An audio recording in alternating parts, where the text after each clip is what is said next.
Parrot Anafi. Sì, non è il DJI Killer, ma è un ottimo drone.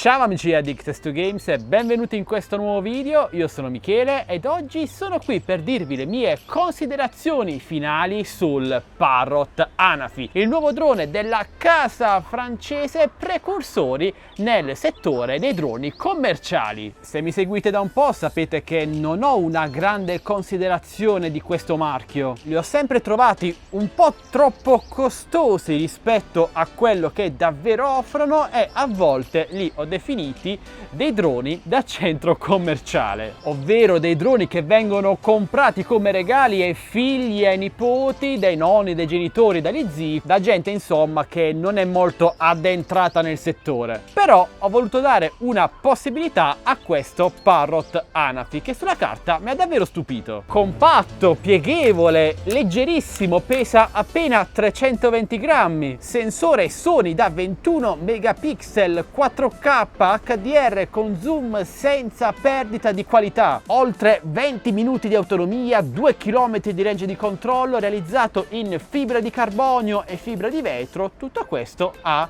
700 euro circa. Insomma, un gran bel drone, almeno sulla carta. E anche una volta provato le mie impressioni iniziali sono state confermate. Un drone costruito davvero molto bene, con criterio, che vola bene e registra alla grande. E inoltre è super silenzioso. Ok, certo, magari ha qualche problemino di gioventù, come ad esempio il ritorno a casa automatico, che a volte non funziona, altre volte fa scendere troppo il drone sui 20 metri circa, impedendo di scegliere un'altezza di riferimento per un ritorno a casa sicuro. Ma sono sicuro, spero che questi problemi verranno risolti con futuri aggiornamenti. Ho quindi realizzato una lista di 10 punti positivi e 10 punti negativi del Parrot Anafi che mi hanno maggiormente colpito. Ovviamente queste sono considerazioni, opinioni personali e io sono sempre pronto a parlarne, a discuterne con voi qui sotto nei commenti. Direi di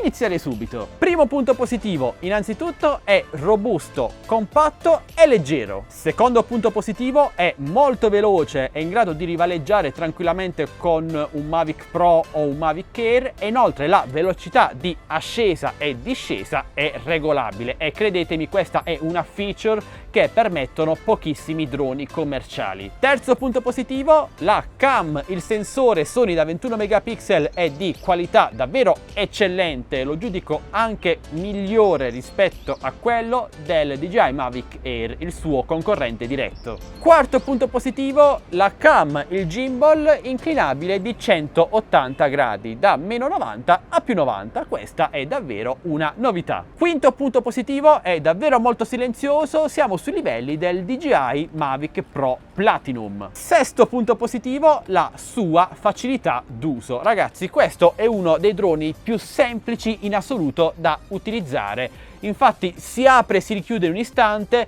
il radiocomando è davvero molto semplice, ha pochissimi comandi, il minimo indispensabile, lo collegate in un attimo allo smartphone, l'applicazione è anche molto semplice, non è troppo complicata come quella di DJI Go 4 che più che complicata è incasinata, quindi lo aprite, lo mettete a terra, collegate allo smartphone e volate in 20 secondi. Settimo punto positivo, l'autonomia di volo attorno ai 22-23 minuti reali, che è un'ottima autonomia. Ottavo punto positivo, il range di controllo che per un utilizzo a norma di legge in Europa entro 200 metri di distanza e 70 metri di altezza è davvero più che sufficiente. Inoltre lo switch automatico della frequenza radio durante il volo permette di evitare interferenze. Nono punto positivo riguarda ancora la cam, lo avete capito, è la parte che più amo di questo drone ed è dotata di uno zoom senza perdita di qualità. Davvero fantastico per un drone di questa fascia di prezzo. Decimo punto positivo infine, all'applicazione che è ben fatta, ok, ha un po' di lacune, è da sistemare e da ampliare, però è ben fruibile e soprattutto è in italiano. Ed ora iniziamo con i 10 punti negativi. Primo punto negativo, sicuramente già saprete cosa sto per dire. Il punto negativo su cui mi focalizzo maggiormente per quanto riguarda il Parrot Anafi è questo, il radiocomando che ok è ergonomico, è solido e pesante, però ragazzi l'aspetto è davvero cheap, cinesone. Secondo punto negativo riguarda il gimbal, che è davvero troppo cedevole, specialmente quando ruotiamo il drone. L'orizzonte tende ad inclinarsi troppo facilmente. Questo è dovuto alla presenza di un gimbal a 2 assi meccanici più uno elettronico, invece di un classico gimbal a 3 assi meccanico come quelli del DJI Mavic Air o il DJI Mavic Pro, che avrebbero di molto arginato questo problema. E mi dispiace perché la cam è davvero fantastica, ma viene limitata da questo gimbal. Terzo punto negativo, decollo e atterraggio solo automatici, e questa secondo me è davvero una grave mancanza, specialmente per quanto riguarda la sicurezza. Io preferisco atterrare e decollare in manuale con il totale controllo del drone. Speriamo che vadano a sistemare questo aspetto con un futuro aggiornamento. Quarto punto negativo, la totale mancanza di sensori anti-collisione, e questo è un vero peccato, specialmente se consideriamo che sono presenti sul DJI Mavic Air, che ha un prezzo simile, e sul DJI Spark, che oramai si trova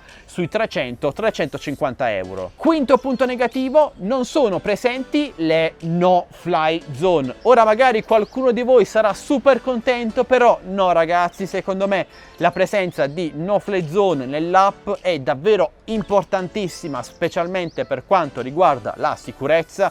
Volare in no-fly zone è grave, sia come reato sia come danni che potreste causare. Quindi mi raccomando, anche se questo drone non le segnala, informatevi dove è possibile volare e dove non è possibile farlo. Sesto punto negativo, purtroppo per qualche strana ragione non sono presenti le luci di segnalazione che avrebbero sicuramente aiutato il pilota nell'orientamento del drone quando questo si trova ad una certa distanza. Settimo punto negativo, non è possibile montare paraeliche in quanto non sono presenti nemmeno di listino. Parrot sembra non averci pensato, e questa secondo me è una grave mancanza per quanto riguarda la sicurezza. Ok, le eliche sono molto leggere, non fanno molto male, quando una tocca un ostacolo si spengono tutte, però i paraeliche secondo me servono sempre, specialmente per un principiante. Ottavo punto negativo, purtroppo al momento, salvo nuovi aggiornamenti, non è possibile effettuare live streaming con questo drone, quindi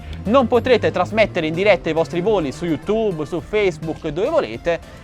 Vediamo se in futuro cambierà qualcosa. Nono punto negativo, purtroppo le funzionalità di volo avanzate come il Follow Me, i waypoint, e in futuro sicuramente ne arriveranno altre, sono tutte a pagamento e costano singolarmente 20 euro. E secondo me far pagare le funzionalità di volo a parte quando abbiamo già speso 700 euro per un drone non è bello. E concludiamo con il decimo punto negativo. Nella confezione di vendita del Parrot Anafi, che vi ricordo costare 700 euro, non è presente nessun caricabatterie. È presente unicamente il cavetto USB-C da collegare a un caricabatterie, ad esempio quello dello smartphone. Certo, un caricabatterie potevano anche inserircelo, magari uno che caricasse sia la batteria del drone e sia la batteria del radiocomando, ma vabbè. Che dire in conclusione ragazzi, il Parrot Anafi è sicuramente un drone pensato per un uso ricreativo o comunque hobbistico. La totale assenza di luci di segnalazione, paraeliche e mappa aggiornata con le no-fly zone non lo rende utilizzabile a fini professionali. E personalmente penso che sia la stessa Parrot a non voler entrare nell'ambito professionale, perché se ci pensate bene va a privare i suoi droni di aspetti tecnici semplicissimi come i paraeliche e le luci di segnalazione, che invece avrebbero permesso l'utilizzo dei loro droni in ambiti professionali. Chissà. Quindi consiglio il Parrot Anafi?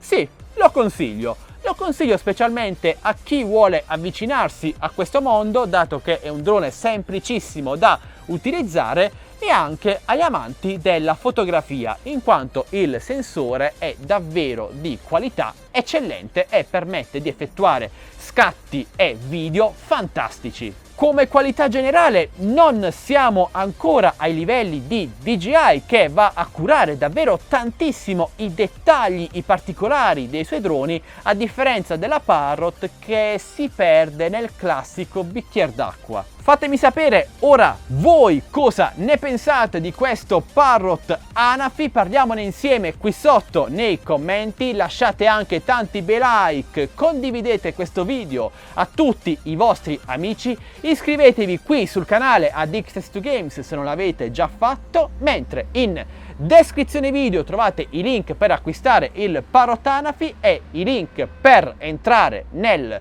canale Telegram delle offerte, canale Instagram, gruppo Facebook, entrate numerosi. Questo è tutto, alla prossima, ciao belli!